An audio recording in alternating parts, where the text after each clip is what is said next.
Sabi niyo po, ang Pangulong Marcos ay mahinahon dito sa pagtanggap sa naging pahayag ni Senator Amy. Ang First Lady, kamusta po? Ganun din po.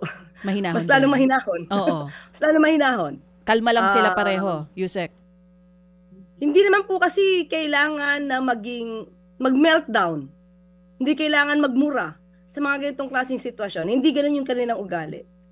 Pero kailangan kalabanin ang fake news. Yun naman po yun eh. Opo. Ang sinasabi, napanood daw mismo ng Pangulong Marcos yung video kagabi. Tama po ba ito? Yung mismong... Kung napanood ng live, hindi ko po alam. Oo, Kung napanood nila mismo nung oras na yon ng live. Oo. Pero ang napanood na po nila ay yung lumabas na sa SOCMED. Attorney, may plano po ba ang Pangulo to face the media today or in the coming days at diretsong sumagot dito sa mga naging alegasyon ng kanyang kapatid? Sa ngayon wala pong schedule. So tignan po natin. Hindi pa po nakapag-schedule kasi marami pong pupuntahan ng Pangulo. Hindi po yan naka-schedule sa ngayon. So marami po siyang pupuntahan at marami po siyang bibisitahin. So hindi po hahadlangan ng isang Senator Amy, mga salita niya kasinungalingan, ang mga trabaho po ng Pangulo. Hindi kailangan madiskarel ang pagtatrabaho sa gobyerno. Yes po.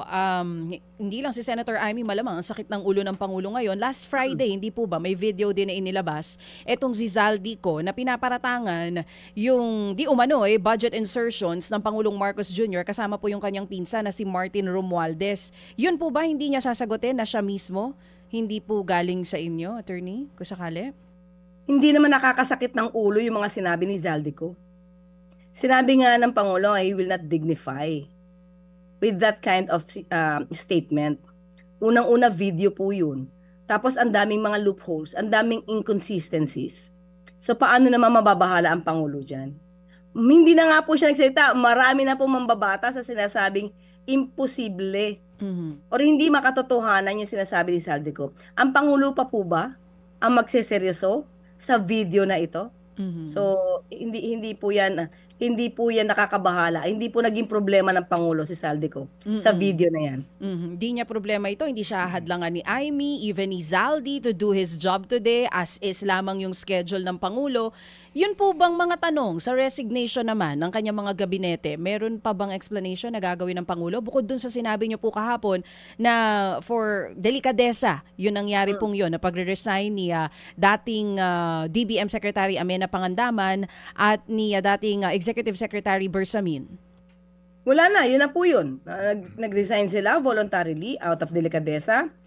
At kung meron magaganap na pag-iimbestiga na nabanggit ka ng pangalan, ito naman po ay tatanggapin nila.